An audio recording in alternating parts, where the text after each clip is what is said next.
I am back with another weekly update. This is the 9th week of the pandemic, and I am again speaking to you from my basement.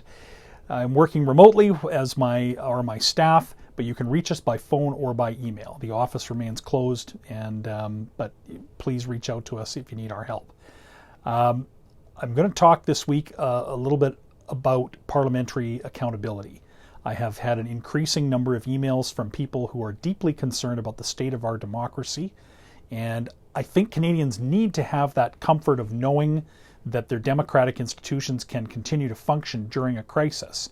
And we have seen throughout the crisis the role of the opposition. We have proposed changes and made suggestions and improvements on government legislation.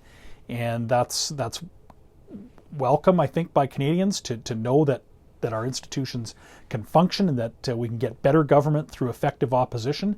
But we just simply do not have enough opportunity. The Parliament is only meeting for virtual question and answer sessions 2 days a week for a short period, and on Wednesdays for a live small session of questions in the House. They can also enact government business in some limited way if they wish, but we are far way off a functioning Parliament, and with hundreds of billions of dollars in new spending announcements, Canadians need to have more parliamentary oversight and accountability of their government. We've also seen in the last week another example of the very limited parliamentary accountability that this government is allowing to take place with their firearms announcement. They used an order in council, which is a minister's order, not a bill that would be debated and voted on in the House, but just a minister's order to reclassify 1,500 different firearms. So something like this that affects many Canadians should be debated in the House of Commons. If they wish to go this route, I don't think it's the right route. I think that this is an example of the government just giving people that already obey the existing laws more laws to obey, rather than actually tackling the more serious and more difficult problems of smuggling illegal firearms, which is what we see criminals using. But that whole debate should be happening in Parliament.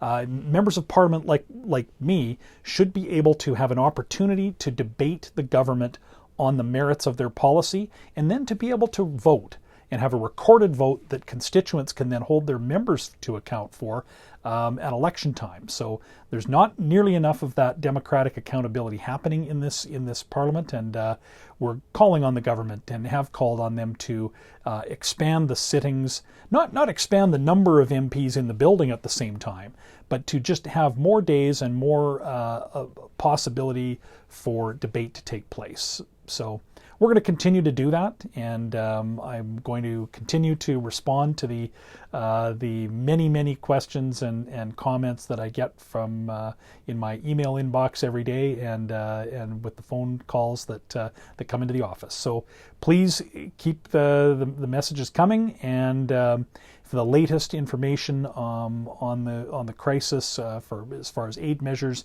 and health measures, patkelleymp.ca.